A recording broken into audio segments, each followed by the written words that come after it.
नमस्कार दोस्तों, मैं अभी कुमार आनंद करता हूं आप सभी का स्वागत आपके अपने अद्भुत क्लासेज में। तो चलिए हम आज शुरू कर रहे हैं ये अपना वीडियो का, ये अपना छठा वीडियो है इस सीरीज का, जिसमें हम लोग देखेंगे कि 9 दिसंबर 2018 को जो एग्ज़ाम हुए थे BSSC के फर्स्ट इंटर लेवल एग्ज़ाम, ठीक है, उसमें जो प्रश्न पूछे गए थे सेकेंड शिफ्ट में। इससे पहले हम फर्स्ट शिफ्ट का एग्जाम देख चुके हैं और सेकेंड शिफ्ट का जो भी प्रश्न आए थे उसको हम लोग देखेंगे और किस प्रकार का प्रश्न आया था उसको समझने का कोशिश करेंगे। और एक और महत्वपूर्ण सूचना आप लोगों के लिए कि आप लोग इस वीडियो के बीच में कुछ प्रश्न पूछे जाएंगे, ठीक है। और लगभग इस वीडियो को देखने के बाद 10 प्रश्न बनेंगे और 10 प्रश्न इसी वीडियो से होंगे और इसका उत्तर कमेंट बॉक्स में आपको देना है। और जो कमेंट बॉक्स में 10 का सारा का आंसर इसी वीडियो से देंगे उनको कुछ गिफ्ट दिया जाएगा, कुछ पुरस्कृत दिया जाएगा। इसलिए आप लोग इस सारे वीडियो को अच्छे से देखेंगे और कवर करने की कोशिश करेंगे।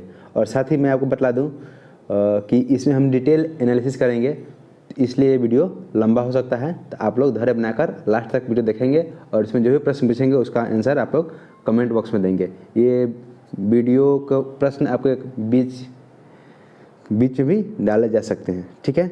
तो चलिए हम अपना वीडियो शुरुआत करते हैं ज़्यादा टाइम नहीं लेते हुए।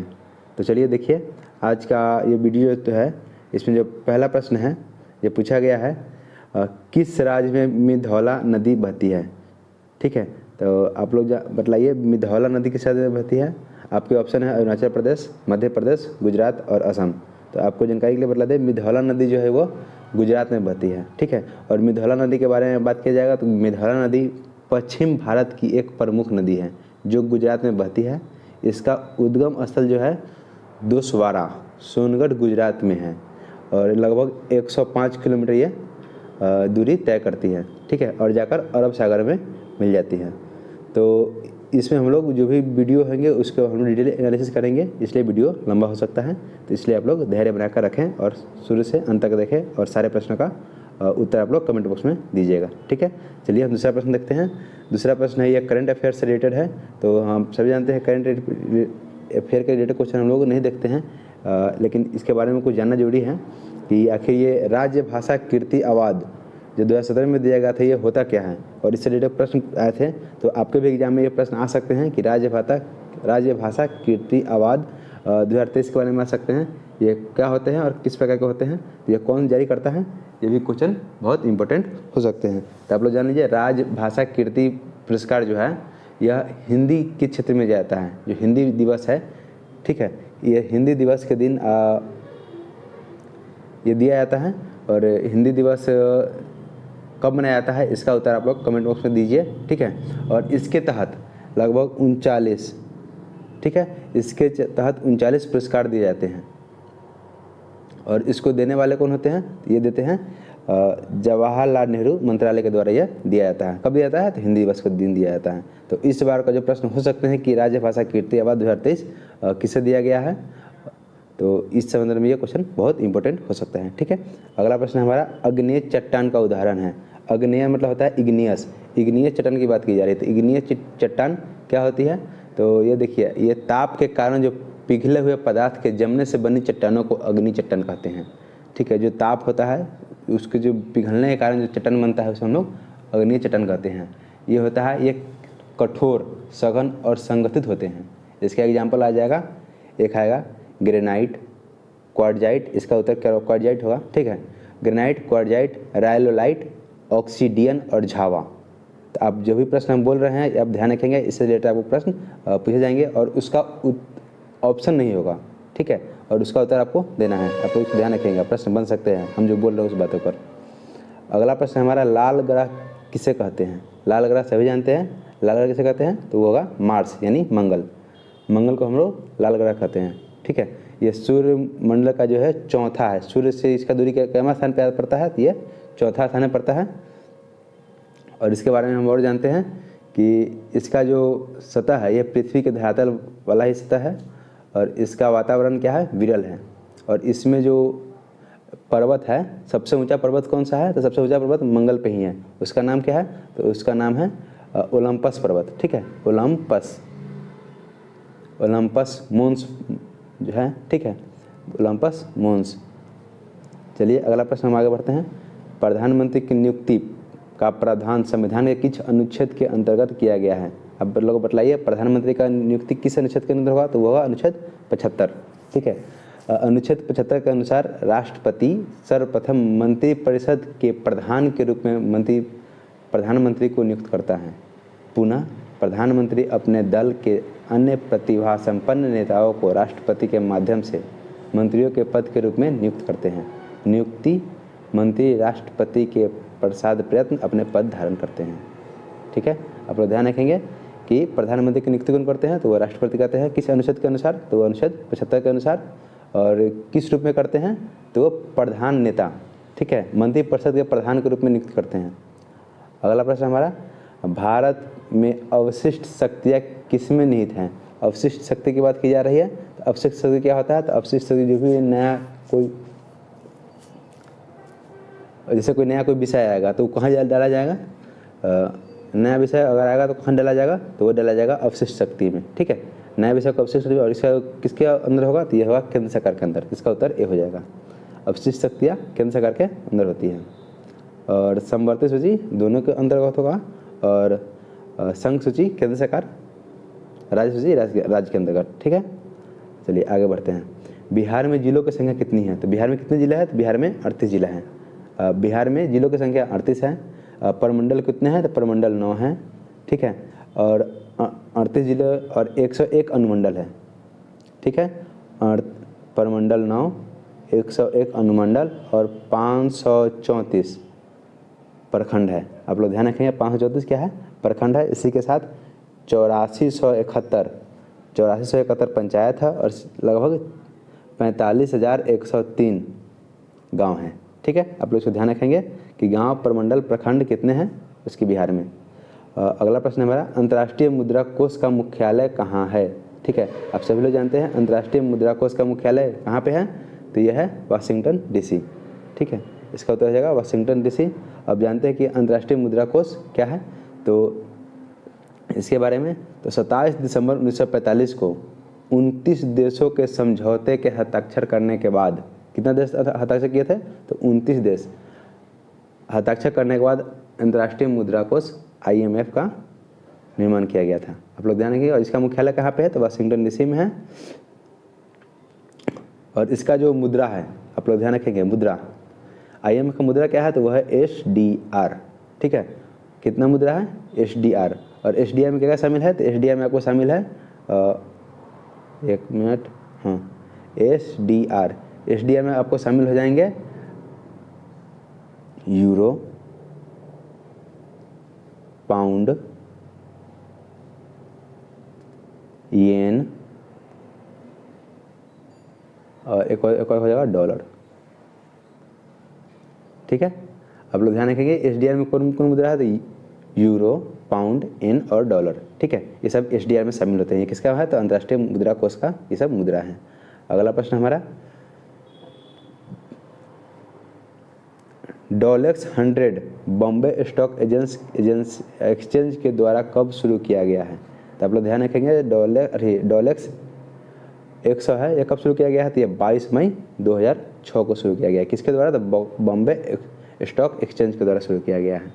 ठीक है, अगला प्रश्न हमारा, वर्ष 2017 में विश्व का सर्वश्रेष्ठ एयरपोर्ट की बात की जा रही है। उस समय कौन था? तो उस समय थे नई दिल्ली। अगला प्रश्न, कटंगा पठार का मुख्य रूप में क्या पाया जाता है? सबसे पहली बात, कटंगा पठार कहाँ पे पाया जाता है? तो ये ध्यान रखेंगे आप लोग, अफ्रीका में पाया जाता है। ठीक, कहाँ पाया जाता है? अफ्रीका के किस राज्य में? तो कांगो। आप लोग ध्यान रखिएगा, अफ्रीका के कांगो में कटंगा पठार पाया जाता है। और यह मुख्यतः किसके लिए प्रसिद्ध है? तो यह हीरा के लिए प्रसिद्ध है। और यहाँ पर तांबा का भी अच्छा खासा स्रोत है। ठीक है, हीरा और तांबा के लिए प्रसिद्ध है कटंगा पठार, जो कहाँ पे है? तो कांगो गणराज्य में है। कहाँ पे? अफ्रीका में। कांगो कहाँ पे पड़ता है? तो मध्य अफ्रीका में पड़ता है। चलिए अगला प्रश्न, 2016 का APJ अब्दुल कलाम पुरस्कार किसे दिया गया है? तो ये करंट का रिलेटेड क्वेश्चन है, इसको हम छोड़ते हैं, आगे बढ़ते हैं। किस पंचवर्षीय योजना का मुख्य उद्देश्य समानता के साथ वृद्धि और न्यायपूर्ण वितरण था? आप लोग ध्यान रखिए, समानता के साथ वृद्धि और न्यायपूर्ण वितरण। इससे पहले भी एग्जाम में ये प्रश्न सेम टू सेम आए हुए हैं और इसका उत्तर कितना था? तो 9वीं पंचवर्षीय योजना। आप लोग इसे ध्यान रखेंगे, 9वीं पंचवर्षीय योजना, इसका अति कितना है, कार्य कितना है, वर्ष कितना, कब से कब तक था? ये 1997 से लेके 2002 तक। ठीक है, पंचवर्षीय योजना 5 साल का होता है, तो 1997 से लेके 2002 तक इसका कार्यकाल था। और इस योजना का उद्देश्य क्या था? तो घरेलू मानव संसाधन में वृद्धि, मानव संसाधन में वृद्धि करना, बड़े पैमाने पर रोजगार उत्पन्न करना, कीमतों को अस्थिर करना और समानता के साथ वृद्धि एवं न्यायपूर्ण वितरण था। ठीक है, आप लोग इसे ध्यान रखेंगे। 9वीं पंचवर्षीय योजना समानता के साथ वृद्धि और न्यायपूर्ण वितरण किसका है? यह है 9वीं पंचवर्षीय योजना का। अगला प्रश्न है, गद्दार पार्टी की स्थापना कब हुई थी? आप लोग ध्यान रखें, गद्दार पार्टी की स्थापना 1913 में हुई थी। किसने की थी? तो लाला हरदयाल और काशीराम। ठीक है, कौन कौन के थे? एक थे लाला हरदयाल और काशीराम, हरदयाल, और दूसरा कौन थे? तो दूसरा थे काशीराम। ठीक है, चलिए हम आगे बढ़ते हैं। अगला प्रश्न है हमारा, हुबर बांध किस नदी पर स्थित है? आप लोग ध्यान रखेंगे, हुबर बांध, सबसे पहले हुबर बांध किस देश में है? तो हुबर बांध कहाँ पे है? ये अमेरिका में है। आप लोग ध्यान रखेंगे, कहाँ पे है? अमेरिका में। अमेरिका में और किस नदी पे है? तो ये कोलोराडो नदी पे है। ठीक है, हुबर बांध अमेरिका के कोलोराडो नदी पे स्थित है। अगला प्रश्न हमारा, राष्ट्रीय एकता परिषद का गठन कब किया गया था? राष्ट्रीय एकता परिषद, आप लोग इसे ध्यान रखेंगे, राष्ट्रीय एकता परिषद की गठन कब किया गया है? तो 1961 में किया गया है। अगला प्रश्न देखते हैं हम लोग, भारत का प्रथम पेमेंट गेटवे रुपए की शुरुआत कब की गई? ठीक है, तो आप लोग ध्यान रखेंगे, रुपए की शुरुआत कब की गई है? तो ये की गई है मई 2014 में। और मई 2014 में किसने शुरुआत की थी? इसका शुभारंभ किसने की थी? तो ये थे उस समय राष्ट्रपति प्रणब मुखर्जी। ठीक है, प्रणब मुखर्जी ने इनका शुरुआत किया। कब किया था? तो 8 मई 2014 को। चलिए अगला प्रश्न देखते हैं, स्वतंत्र भारत के प्रथम शिक्षा मंत्री कौन थे? प्रथम शिक्षा मंत्री की बात की जा रही है स्वतंत्र भारत के, कौन से हो जाएंगे? ये होंगे मौलाना अबुल कलाम आज़ाद। ठीक है, मौलाना अबुल कलाम आज़ाद प्रथम शिक्षा मंत्री थे। किनके नेतृत्व में थे? उसमें किनका राज था? तो उसमें जवाहरलाल नेहरू प्रधानमंत्री थे। ठीक है, अगला प्रश्न देखते हैं, भारत में शून्यकाल कब शुरू की गई? सबसे पहली बात, शून्यकाल क्या होता है? संसद का जो सत्र होता है उसमें दिन जो उसको खंड में बांटा गया है उसमें एक शून्यकाल आता है। शून्यकाल 12 बजे के बाद का समय कहा जाता है। ठीक है, आप लोग ध्यान रखेंगे, 12 बजे के बाद का समय में क्या कहते हैं? शून्यकाल। और ये प्रथम बार कब लागू किया गया था? तो ये 1962 ईस्वी में। आप लोग ध्यान रखेंगे, 1962 ईस्वी में शून्यकाल का किया गया था। और ये किसके बाद किया था? इससे पहले प्रश्नकाल होते हैं, शून्यकाल से पहले प्रश्नकाल होते हैं, तो फिर शून्यकाल, और शून्यकाल 12 बजे के बाद शुरू किया जाता है। चलिए अगला प्रश्न, वर्ष 2015-16 के लिए इंदिरा गांधी अवार्ड। ठीक है, इंदिरा गांधी अवार्ड के बारे में बात किया जा रहा है, तो ये करंट से रिलेटेड क्वेश्चन है, इसको हम लोग छोड़ते हैं, आगे बढ़ते हैं। अगला प्रश्न है, पल्ली वैसल हाइड्रो इलेक्ट्रिक प्रोजेक्ट कहाँ पर स्थित है? देखिए, पल्ली वैसल हाइड्रो इलेक्ट्रिक प्रोजेक्ट, तो सबसे पहले जानेंगे पल्ली वैसल ये कहाँ पे है? तो ये आपका है केरल में। ठीक है, केरल इडुक्की, केरल के इडुक्की जिले में है। इडुक्की, यहाँ पे लिखा नहीं रहा अच्छा से, इसलिए कहाँ पे है ये? तो ये केरल के इडुक्की जिले में है। अगला प्रश्न है हमारा, भारत में स्वर्ण रेखा क्रांति किससे संबंधित है? आप लोग ध्यान रखेंगे, स्वर्ण रेखा क्रांति की बात की जा रही है, मतलब गोल्डन फाइबर। ठीक है, गोल्डन फाइबर नाम से किसे जाना जाता है? तो गोल्डन फाइबर नाम से जूट को जाना जाता है। जूट जो है क्या है? Golden fibre. और जूट की सबसे अधिक उत्पादन कहाँ होता है? तो होता है पश्चिम बंगाल में। ठीक है, और अपने बिहार की बात किया तो बिहार में होता है कटिहार में, सबसे अधिक कटिहार में इसका उत्पादन किया जाता है जूट का। तो ये स्वर्ण रेखा क्रांति को किससे संबंधित होगा? तो ये उसका उत्तर होगा जूट। अगला प्रश्न है, प्रथम भोजपुरी उपन्यास बिंदिया किसके द्वारा लिखी गई है? आप लोग ध्यान रखें, जो बिंदिया है भोजपुरी उपन्यास है, किसके द्वारा है? तो ये रामनाथ पांडे के द्वारा लिखा गया है। ठीक है, चलिए आगे बढ़ते हैं हम लोग। कोडिंगा मैंग्रोव स्थल कहाँ स्थित है? ठीक है, प्रश्न क्या है, कोडिंगा मैंग्रोव स्थल कहाँ पे स्थित है? तो ये कहाँ स्थित है? तो ये स्थित है आपको आंध्र प्रदेश में। ठीक है, कहाँ स्थित है? आंध्र प्रदेश में। ये दूसरा सबसे बड़ा मैंग्रोव वन है। ठीक है, तो पहला कौन सा है? पहला का उत्तर आप लोग कमेंट बॉक्स में दीजिए। ठीक है, पहला कौन सा है, इसका उत्तर कमेंट बॉक्स में दीजिए। चलिए, प्रधानमंत्री आदर्श ग्राम योजना कब शुरू की गई थी? तो प्रधानमंत्री आदर्श ग्राम योजना 2009-10 में शुरू की गई थी। ठीक है, इसका मुख्य उद्देश्य क्या था? तो मुख्य उद्देश्य था कि जो भी गांव है उसको उसमें अनुसूचित जाति के विकास करना। ठीक है, अनुसूचित जाति का विकास करना। और इसमें उस समय 5 राज्य को लिया गया था। ठीक है, 5 राज्य में कौन कौन थे? तो 5 राज्य में आपके हो जाएंगे उत्तर प्रदेश। ठीक है, उत्तर प्रदेश के बाद आपके थे असम, उत्तर प्रदेश बगल में बिहार के बाद असम, तमिलनाडु। ठीक है, एक और हो गया आपको राजस्थान। ठीक है, उत्तर प्रदेश, बिहार, असम, राजस्थान, तमिलनाडु, 5 राज्य में शुरू किए गए थे। कितने गांव में? तो लगभग 1000 गांव। ठीक है, चलिए अगला प्रश्न देखते हैं हम लोग। लोकतंत्र एवं विकास के लिए पंचायती राज संस्थाओं के पुनर्जीवन पर LM सिंघवी समिति को कब नियुक्त किया गया था? आप लोग ध्यान रखेंगे, जो LM सिंघवी समिति है ये कब नियुक्त किया गया था? तो ये 1986 को किया गया है। आप लोग ध्यान रखेंगे किनके नेतृत्व में? तो उसमें कौन प्रधानमंत्री थे? उसमें थे राजीव गांधी। अगर प्रश्न ऐसा आएगा कि 1985-86 में प्रधानमंत्री कौन थे, तो वो राजीव गांधी इसका उत्तर हो सकता है। ठीक है, और LM सिंघवी का फुल फॉर्म क्या हो जाएगा? तो यह है मनोहर लाल सिंघवी। ठीक है, मनोहर लाल सिंघवी। अगला प्रश्न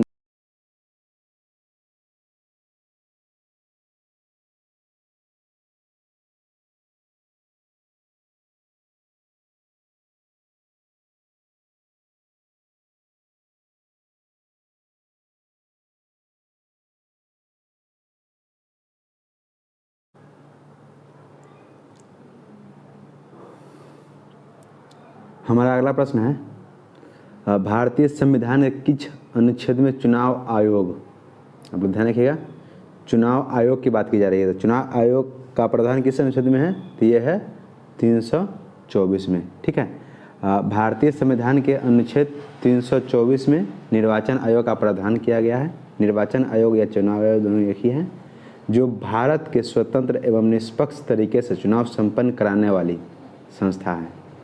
अनुच्छेद 334 में संसद, राष्ट्रपति, उपराष्ट्रपति और राज्य विधानमंडल के लिए चुनाव कराने का नियम, निर्देशों और चुनाव आयोग के अधिकारी के बारे में बताया गया है।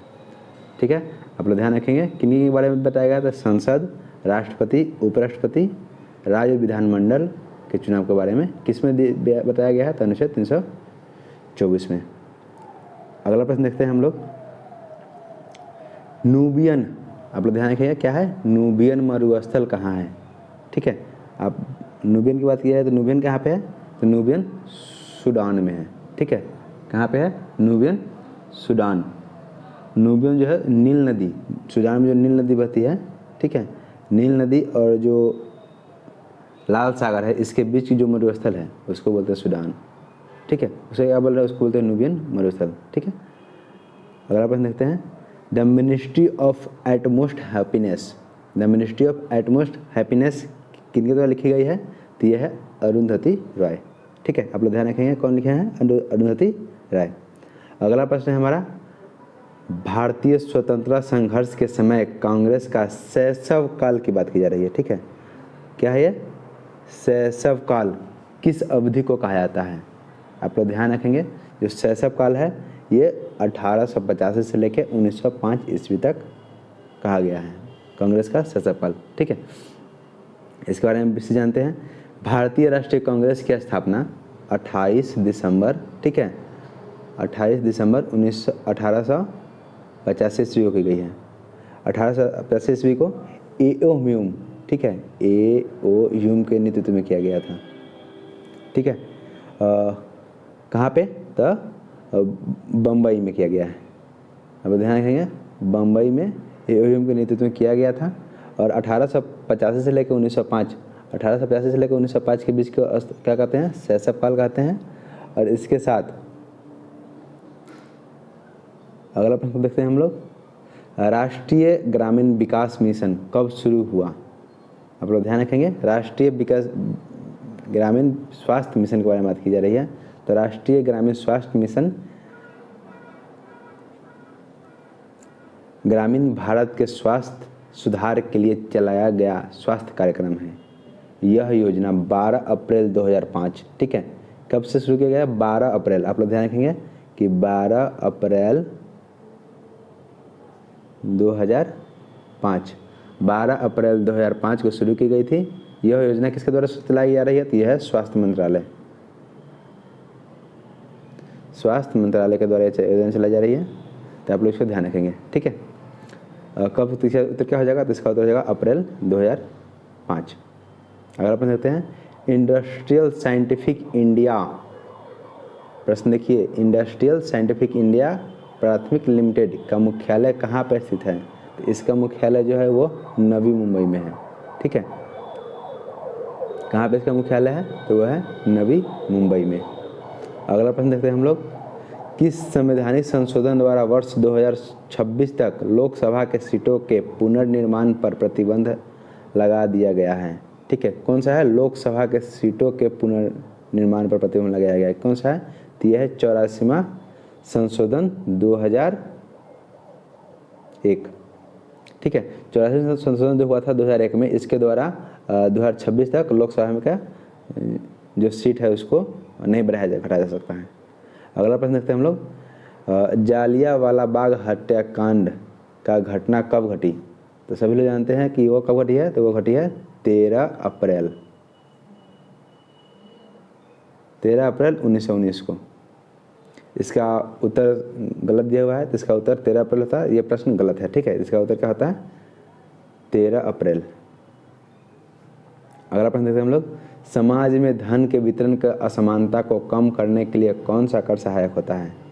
समाज में धन की वितरण को असमानता को कम करने का कौन सा कर होता है? तो वो होता है प्रगतिशील कर। इसका मतलब ये हुआ, वितरण की असमानता को कम करने का इसका मतलब ये हुआ, जो अधिक कमाएगा उससे अधिक कर लिया जाएगा, जो कम कमाएगा उससे कम कर लिया जाएगा, ठीक है। तो इसी को बोलते हैं समान की असमानता कर। अगला प्रश्न है हमारा, अखिल भारतीय बैडमिंटन एसोसिएशन का प्रथम लाइफ टाइम अचीवमेंट अवार्ड से किसे सम्मानित किया गया है? तो ये किसे किया गया था? ये प्रश्न इसलिए महत्वपूर्ण है कि प्रथम के बारे में बात किया जा रहा है। प्रथम लाइफ टाइम अचीवमेंट अवार्ड किस में? तो अखिल भारतीय बैडमिंटन एसोसिएशन का किसे दिया गया था? यह है प्रकाश पादुकोण। आप लोग ध्यान रखेंगे क्या है? प्रकाश पादुकोण। अगला प्रश्न हम लोग देखते हैं,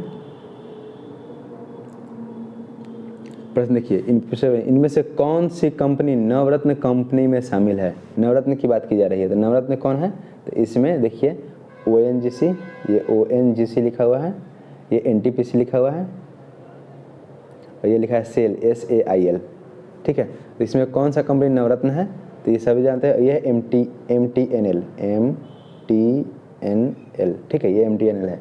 तो आप सभी जानते हैं कि ONGC, NTPC, SAIL, ये सब क्या है? ये सब महारत्न कंपनी है। कौन सी कंपनी है ये? हम कलर चेंज कर लेते हैं। ये सब क्या, कौन सी कंपनी है? तो ये हो जाएगा महारत्न कंपनी। ये सब महारत्न कंपनी है। तो एक बच गया MTNL, यही क्या है? यही नवरत्न कंपनी है। तो MTL क्या है? नवरत्न कंपनी है। अभी टोटल भारत में कितने महारत्न कंपनी है? तो भारत में भी 13 महारत्न कंपनी है। आप लोग ध्यान रखेंगे, ठीक है। कितने महारत्न कंपनी है? 13 महारत्न कंपनी है। और नवरत्न कंपनी कितनी है? और फिर एक होता है मिनी रत्न कंपनी, ठीक है। तो 13 महारत्न कंपनी है और 14 नवरत्न कंपनी है, और मिनी रत्न कंपनी का कितने संख्या कहता है? तो यह है 74 के आसपास, ठीक है। आप लोग ध्यान रखेंगे, इससे प्रश्न बन सकते हैं। अगला प्रश्न, हिंदी उपन्यासकार राग दरबारी किसके द्वारा लिखी गई? कौन सा है? राग दरबारी। राग दरबारी किसके द्वारा लिखा गया है? तो इसका उत्तर हो जाएगा आपको श्रीलाल शुक्र। आप लोग ध्यान रखेंगे, राग दरबारी, श्रीलाल शुक्ल। अगला प्रश्न, साइमन कमीशन का रिपोर्ट कब प्रकाशित हुआ? साइमन कमीशन का रिपोर्ट कब प्रकाशित हुआ है? तो यह 1930 में। इसका ध्यान रखेंगे आप लोग। और जो कितने खंड में थी? तो ये 2 खंड में थी। साइमन कमीशन भारत कब आया था? तो 1928 को आया था। और रिपोर्ट कब प्रकाशित किया? 2 साल बाद 1930 में। कितने खंड में? तो 2 खंड में प्रकाशित किया गया है। अगला प्रश्न देखते हैं, बिहार में चौकीदार कर न देने का अभियान कब शुरू किया गया? आप लोग ध्यान रखेंगे, ये प्रश्न बीपीएससी में पूछा गया है। बिहार में चौकीदारी कब न देने का अभियान कब शुरू किया गया? तो यह है 1930। कब था? जब दांडी मार्च चल रहा था और सभी ने अवज्ञा आंदोलन गांधी जी कर रहे थे, तो उस समय चौकीदार कर देने से मना किया गया बिहार में। अगला प्रश्न, भारत में कौन सा राज्य चांदी का सर्वाधिक उत्पादन करता है? ये उत्पादन की बात की जा रही है, सर्वाधिक उत्पादन। ठीक है, सर्वाधिक उत्पादन चांदी का कौन सा करता है? तो वो हो जाएगा राजस्थान। सबसे अधिक चांदी का उत्पादन कहाँ होता है? राजस्थान में होता है।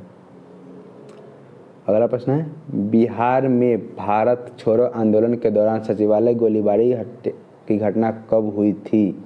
ठीक है, आप सभी लोग जानते हैं भारत छोड़ो आंदोलन के दौरान सचिवालय गोलीबारी की घटना कब शुरू हुई थी? ये था, इसका उत्तर होगा 11 अगस्त 1942 को। हम सभी लोग जानते हैं कि 8 अगस्त 1942 को सभी 8 अगस्त 1942 को सभी लोग ग्वालियर टैंक में, जो मुंबई के है वहाँ पर सभी लोग मीटिंग किए थे। और जस्ट उसके रात 0 आवर, ये प्रश्न आप आ सकते हैं, 0 आवर का संबंध किससे है? तो यह भारत छोड़ो आंदोलन से है। और 0 आवर अंग्रेज चलाकर जितने भी महत्वपूर्ण नेता थे, शीर्ष नेता को थे, उन सबको बंदी बना लिया गया। 0 आवर चलाकर सभी को बंदी बना लिया गया। और उस समय कोई भी नेता नहीं थे। तो भारत छोड़ो आंदोलन, तो उसी प्रकार बिहार में लगभग बहुत से कॉलेज, विद्यालय, स्कूल के लड़का सब थे, बालक सब थे, विद्यार्थी, जिनको गोलीबारी की गई थी। ये घटना कब की है? तो 11 अगस्त 1942 की है। अगला प्रश्न देखते हैं, टीटी काका झील अवस्थित है। सबसे पहली बात, टीटी काका झील कहाँ पे है? तो यह है बोलीविया और पेरू में स्थित है। जो कहाँ पे है? तो ये साउथ अमेरिका में है। ठीक, टीटी काका झील बोलीविया और पेरू की सीमा पर है। देखते हैं अगला प्रश्न हम, भारतीय संविधान के किस अनुच्छेद में राज्य वित्त आयोग का प्रावधान है? आप लोग ध्यान रखेंगे, भारतीय संविधान के किस अनुच्छेद में राज्य वित्त आयोग का प्रावधान किया गया है? तो यह हो जाएगा 243 आई। ठीक है, 243 आई में राज्य वित्त आयोग का प्रावधान किया गया है। चलते हैं अगला प्रश्न देखते हैं हम लोग, जुलाई 2017 की बात करें, करंट अफेयर का क्वेश्चन है कि एथलेटिक्स चैंपियनशिप कहाँ संपन्न हुआ था? तो इसके उत्तर आपको हो जाएंगे ओडिशा। ठीक है, ये कहाँ हुआ था? ओडिशा। ओडिशा कहाँ पे? भुवनेश्वर। ठीक है, भुवनेश्वर उड़ीसा में हुआ था संपन्न। अगला प्रश्न देखते हैं, द कोलिएशन ईसर्स किनके द्वारा लिखा गया है? ठीक है, कोलिएशन ईसर्स किनके द्वारा लिखा गया है? तो कोलिएशन ईसर्स के उप राष्ट्रपति जो थे प्रणब मुखर्जी, इनके द्वारा लिखा गया है। ठीक है, पूर्व राष्ट्रपति प्रणब मुखर्जी के द्वारा कोलिएशन ईसर्स लिखा गया है। इसमें किसी घटना है? तो ये 1996, आप लोग ध्यान रखेंगे, 1996 से 2012 तक की घटना के बारे में जिक्र किया गया है। यह पुस्तक 10 अक्टूबर 2017 को प्रकाशित हुई थी। इसमें राजनीतिक दृष्टि और ऐतिहासिक परिप्रेक्ष्य प्रदान करती है। ठीक है, जो प्रणब मुखर्जी के राजनीतिक जीवन को दर्शाता है। अगला प्रश्न हमारा, भारतीय राष्ट्रीय कांग्रेस के दूसरे अध्यक्ष कौन थे? बहुत अच्छा प्रश्न है। भारतीय राष्ट्रीय कांग्रेस के दूसरे अध्यक्ष कौन थे? तो वो थे दादा भाई नौरोजी। आप लोग ध्यान रखेंगे, दूसरे कौन थे? दादा भाई नौरोजी। तीसरे कौन थे? तो तीसरे थे बदरुद्दीन तैयब जी। और पहले कौन थे? तो पहले थे, इससे पहले हम बतलाए हैं पहले अध्यक्ष। इसी क्वेश्चन में आप लोग इसका आंसर कमेंट बॉक्स में दीजिए, पहले अध्यक्ष कौन थे। ठीक है, इसके बाद चलते हैं अगला प्रश्न देखते हैं हम लोग। हाँ, देखिए प्रश्न क्या है, एजेंडा 21। एजेंडा 21 किससे संबंधित है? तो एजेंडा 21 हमारा जो पृथ्वी सम्मेलन हुआ था 1992 में, उससे संबंधित है। तो पृथ्वी सम्मेलन कहाँ हुआ था? तो वो रियो डी जेनेरियो सम्मेलन में हुआ था 1992 में। इसी को हम लोग पृथ्वी सम्मेलन के नाम से जानते हैं। ठीक है, तो आपसे प्रश्न पूछे जा सकते हैं, पृथ्वी सम्मेलन का संबंध किससे है? तो एजेंडा 21 उसका आंसर हो सकता है।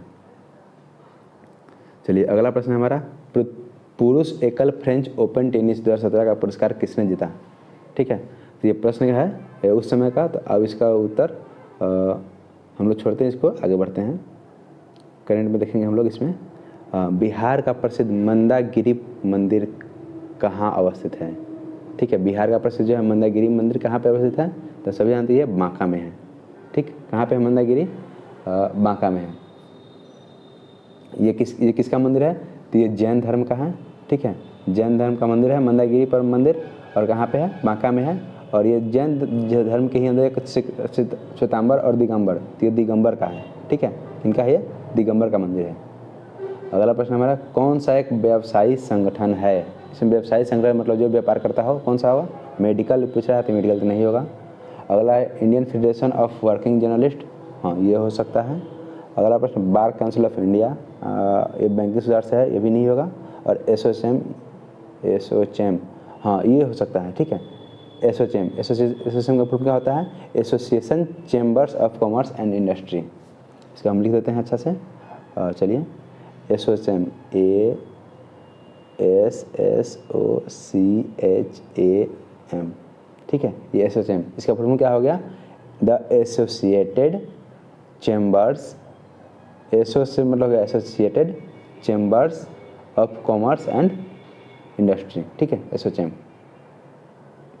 इसका उत्तर क्या हो जाएगा, इसका उत्तर हो जाएगा डी। अगला अपन देखते हैं, हर्षल जल संधि जोड़ती है। हर्षल जल संधि की बात की जाती है, जल संधि कहाँ पे है, तो ये हडसन खाड़ी और लैब्राडोर सागर को ये जोड़ती है। ठीक है, हडसन की खाड़ी और लैब्राडोर सागर को जोड़ती है। अगला प्रश्न, भारत में कौन सा राज्य वर्ष 2015-16 में आम के उत्पादन के लिए सर्वोच्च स्थान पर था। आम का उत्पादन पूछ रहा है। ठीक है, और पूछ रहा है 15-16 की बात कर रही है, तो ये करंट अफेयर का क्वेश्चन है, लेकिन उस समय था तो उस समय उत्तर प्रदेश था। ठीक है, अगला प्रश्न, सूरीनाम की राजधानी कहाँ है, तो आप सभी लोग जानते हैं सूरीनाम देश की राजधानी बहुत पूछा जा रहा है। तो एक वीडियो में हम लोग जो भी 220 देश है उसका नाम हम लोग याद कर लेंगे एक वीडियो के माध्यम से, और वीडियो बहुत जल्दी अपलोड करेंगे हम लोग, तो आप सब लोग देखिएगा उसको। तो इसका सूरीनाम की राजधानी कहाँ हो जाएगा, तो ये हो जाएगा पारामारिबो। ठीक है, कहाँ है, पारामारिबो। और यहाँ की भाषा क्या क्या है, तो यहाँ में डच बोला जाता है। ठीक, हिंदी बोली जाती है, सूरीनाम, जेनेवी, यहाँ पे इस्लाम धर्म, हिंदू और ईसाई सभी धर्म यहाँ पे आता है। और इसका स्वतंत्रता दिवस, ठीक है, सूरीनाम को स्वतंत्रता दिवस कब मनाया जाता है, तो यह 25 नवंबर को, 25 नवंबर 1975। ठीक है, अगला प्रश्न हमारा, यक्षगान लोक नृत्य संबंधित है। यक्षगान लोक नृत्य संबंधित कहाँ से है, यक्षगान है आपको महाराष्ट्र से। ठीक है, सॉरी, यक्षगान कर्नाटक होगा। यक्षगान लोक नृत्य संबंधित किससे है, तो यह है कर्नाटक से। ठीक, अगला प्रश्न हम बढ़ते हैं आगे। देखिए, विज्ञान में हम देखेंगे, इसमें विज्ञान का प्रश्न, नाभिकीय विखंडन का खोज किसने की थी। नाभिकीय विखंडन का खोज किसने की थी, नाभिकीय विखंडन का खोज की थी हान एवं स्ट्रासमैन में। ठीक है, हान और स्ट्रासमैन ने नाभिकीय विखंडन की खोज की थी। ये कहाँ गए थे, तो ये जर्मन के वैज्ञानिक थे, आप लोग ध्यान रखेंगे, कहाँ गया है, जर्मन वैज्ञानिक। कोशिका का रसोई घर किसे कहा जाता है, तो कोशिका का रसोई घर क्लोरोप्लास्ट कहा जाता है, आप लोग ध्यान रखेंगे। कोशिका का रसोई घर क्लोरोप्लास्ट, जिसको हिंदी में हम लोग हरित लवक भी कहते हैं। ये क्या करता है, तो ये प्रकाश संश्लेषण में सहायक होता है, इसलिए इसको कोशिका का रसोई घर कहते हैं। अगला प्रश्न देखते हैं हम लोग, ये मैथ का प्रश्न है। मैथ आप लोग हम डाल देंगे, आप लोग यूज कीजिएगा। देखिए, ये प्रश्न कुछ धुंधला दिख रहा है। मानव कान के लिए, एक मिनट, हाँ, मानव कान के लिए कितनी ध्वनि उपयुक्त होती है, तो आप लोग ध्यान रखेंगे, मानव कान के लिए कितनी ध्वनि उपयुक्त होती है, तो यह 60 डेसिबल। ठीक है, सबसे अधिक 60 डेसिबल तक मानव कान को कोई दिक्कत नहीं होगा सुनने में। चलिए आगे बढ़ते हैं हम लोग। 12 लड़कों मैथ का है। हाँ, प्रश्न हमारा, रोहू फिश किसे कहा जाता है, तो आप लोग ध्यान रखिएगा, रोहू फिश का जो वैज्ञानिक नाम है वो है लाबियो रोहिता, लाबियो रोहिता। ठीक है, इसमें हड्डी होता है, आप लोग ध्यान रखिएगा, ये हड्डी युक्त मछली है। इसका शरीर जो होता है वो नौकाकार होता है। ठीक है, अगला प्रश्न देखते हैं हम लोग, कृत्रिम हीरा किसे कहा जाता है। ठीक है, कृत्रिम हीरा किसे कहा जाता है, तो यह है कृत्रिम हीरा सिलिकॉन कार्बाइड कहा जाता है, आप लोग ध्यान रखेंगे। अगला प्रश्न देखते हैं हम लोग, हाँ, नींबू का डाइबैक रोग किसके कारण होता है, तो वो होता है जस्ता की कमी के कारण। ठीक है, जस्ता मतलब जिंक की कमी के कारण। आप लोग ध्यान रखेंगे कि इसमें जो भी प्रश्न हम इसमें दिए जा रहे हैं सबका आंसर आपको कमेंट बॉक्स में लिखना है, और जो भी लगभग हम इसका वीडियो को अच्छा से कमेंट करेंगे, ठीक है, उनको एक गिफ्ट दिया जाएगा। आने वाले वीडियो में उनका नाम बताया जाएगा, सबसे अधिक जिनका भी कमेंट रहेगा उसको। ठीक है, तो चलिए हम आगे बढ़ते हैं।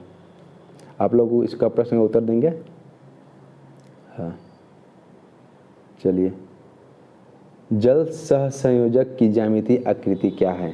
आप लोग ध्यान रखेंगे, जल सहसंयोजक की ज्यामितीय आकृति क्या होती है? क्या होता है? ये टेट्राहेड्रल होता है। ठीक, अगला प्रश्न देखते हैं हम लोग। हाँ, एक्स किरण मतलब एक्सरे की बात की जा रही है। ठीक है, एक्सरे एक उदाहरण है। एक्सरे किसका उदाहरण है? तो एक्सरे है विद्युत चुंबकीय तरंग। ठीक है, विद्युत चुंबकीय तरंग, इलेक्ट्रोमैग्नेटिक वेव का। अगला प्रश्न हमारा हाँ, देखिए प्रश्न है, निश्वसन के दौरान वायु उच्छ्वास में कार्बन डाइऑक्साइड की मात्रा होती है। कार्बन डाइऑक्साइड की मात्रा कितनी होती है? तो कार्बन डाइऑक्साइड की मात्रा होती है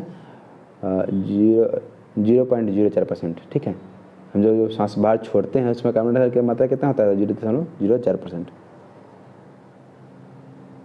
सॉरी, ये हम लोग श्वसन की बात की जाए तो श्वसन में होगा 4%। इसका उत्तर क्या हो जाएगा? इसका उत्तर होगा 4%। ये वायुमंडल की मात्रा है, लेकिन हम सांस छोड़ते हैं उसमें 4% होता है। चलिए अगला प्रश्न, सिरका को किसकी, क्या है प्रश्न? सिरका को किसकी सहायता से तैयार किया जाता है? सिरका को एसिटोबैक्टेरियसिटी से तैयार किया जाता है। ठीक है, किससे तैयार किया जाता है? एसिटोबैक्टेरियसिटी से तैयार किया जाता है। आप लोग ध्यान रखेंगे, इसमें लगभग 4 से 8% क्या होता है? सिरका में 4 से 8% तक क्या होता है? एसिड होता है। 4 से 8% एसिड होता है, और इसका pH मान 2.4 से लेकर 3.4 तक। ठीक, चलिए आगे बढ़ते हैं।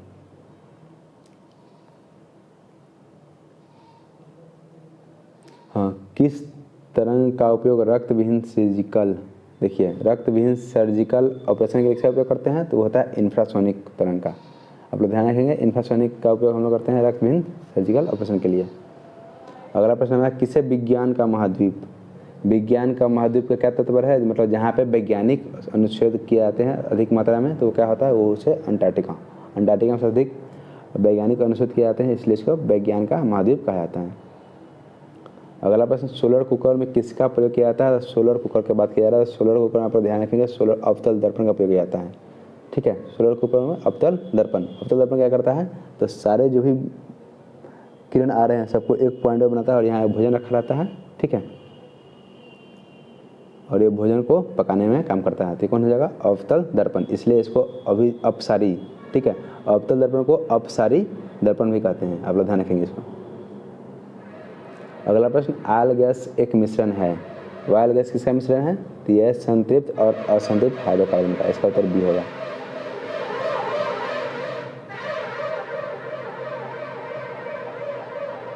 हाँ, देखिए कौन सा प्रोटीन साधारण प्रोटीन का एक उदाहरण है? साधारण प्रोटीन इसमें कौन सा प्रोटीन है? साधारण प्रोटीन ये ग्लोबुलिन है। बाकी जो भी प्रोटीन है यह हाई प्रोफाइल प्रोटीन सब है। ये क्या हो जाएगा? इसका उत्तर ग्लोबुलिन होगा। ग्लोबुलिन जो होता है वो मानव रक्त में के प्रोटीन का एक समूह है। ये रक्त में पाया जाता है। कहाँ पाया जाता है? रक्त में। ये क्या करता है? रक्त थक्का जमने में और संक्रमण से लड़ने में महत्वपूर्ण भूमिका निभाता है। ठीक है, रक्त का थक्का जमना और जो भी संक्रमण हो रहा है उससे लड़ने में कौन काम करता है? ये प्रोटीन का नाम है ग्लोबुलिन। आप लोग ध्यान रखेंगे। अगला प्रश्न है हमारा, भारत में नैनो टेक्नोलॉजी के जनक कौन है? नैनो टेक्नोलॉजी के जनक कौन है? तो यह है CNR राव। आप लोग ध्यान रखेंगे कौन है नैनो टेक्नोलॉजी के जनक? CNR राव। अगला प्रश्न है हमारा, किस देश ने मानव जीनोम प्रोजेक्ट शुरू किया है? मानव जीनोम प्रोजेक्ट की बात की जाए तो ये किस देश ने शुरू किया है? तो यह संयुक्त राज्य अमेरिका। जीनोम परियोजना वह वैज्ञानिक परियोजना है जिसका लक्ष्य किसी प्राणी के संपूर्ण जीनोम अनुक्रम का पता करना है। जीन हमारे जीवन की कुंजी होते हैं। संयुक्त अमेरिका के ऊर्जा विभाग और नेशनल इंस्टीट्यूट ऑफ हेल्थ की भागीदारी ने 1988 में मानव जीनोम परियोजना शुरू की थी। कब की थी मानव जीनोम परियोजना? 1988 में। ठीक है, कौन कौन सा था देखा है, संयुक्त राष्ट्र अमेरिका के ऊर्जा विभाग और national institute of health.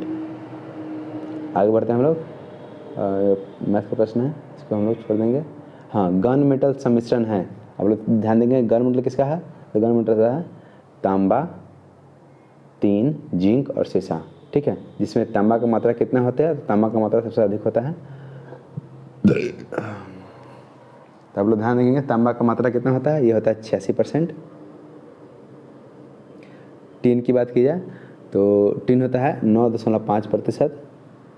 Zinc की बात की जाए तो जिंक होता है 2%। और शीशा की बात की जाए, शीशा होता है 2.5%। आप लोग ध्यान रखेंगे, तांबा 86%, टीन 9.5%, जिंक 2% और शीशा 2.5%। अगला प्रश्न हमारा देखते हैं, ये मैथ का प्रश्न है, इसको हम PDF डाल देंगे, अपलोड कर देंगे अपने टेलीग्राम चैनल पर, और वहाँ से आप लोग इसको डाउनलोड करके इसका जो भी प्रश्न है इसको आप लोग बनाइएगा। चलिए, कौन सी अधिक सक्रिय तत्व है, ठीक है, कौन सा अधिक सक्रिय तत्व है, तो ये हो जाएगा आपको पोटेशियम। सबसे अधिक तत्व सक्रिय कौन है, पोटेशियम, उसके बाद सोडियम, ठीक है।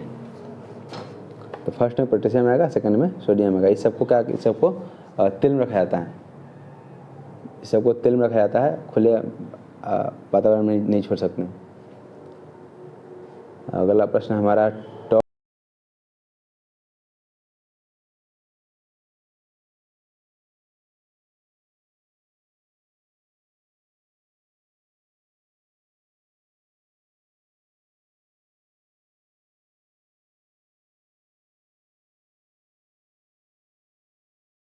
टॉर्च में किस सेल का उपयोग किया जाता है, टॉर्च की बात की जा रही है। टॉर्च जो होता है उसमें किसका उपयोग होता है, तो वो हो जाएगा शुष्क सेल, ड्राई सेल का उपयोग करते हैं टॉर्च में, ठीक है, ड्राई सेल।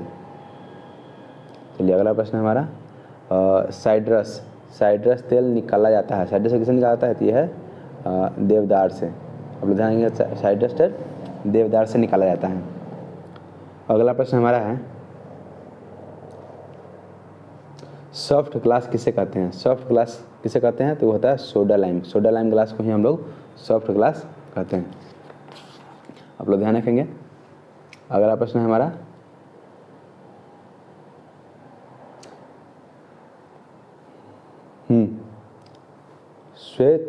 श्वेत रक्त कणिकाओं की औसत जीवन अवधि कितनी होती है, श्वेत रक्त कणिकाओं की औसत जीवन कितनी होती है, तो ये 5 से 7 दिन होती है, बहुत कम समय तक होती है, और ये क्या रोग प्रतिरोधक क्षमता में यह विकसित करती है।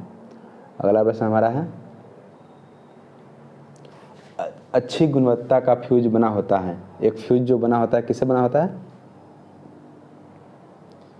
फ्यूज बना होता है किससे, तो फ्यूज बना होता है तांबा, टीन, शीशा का सम्मिश्रण से, ठीक है, तांबा, टीन और शीशा का सम्मिश्रण से एक अच्छी खासा क्वालिटी का फ्यूज बना होता है।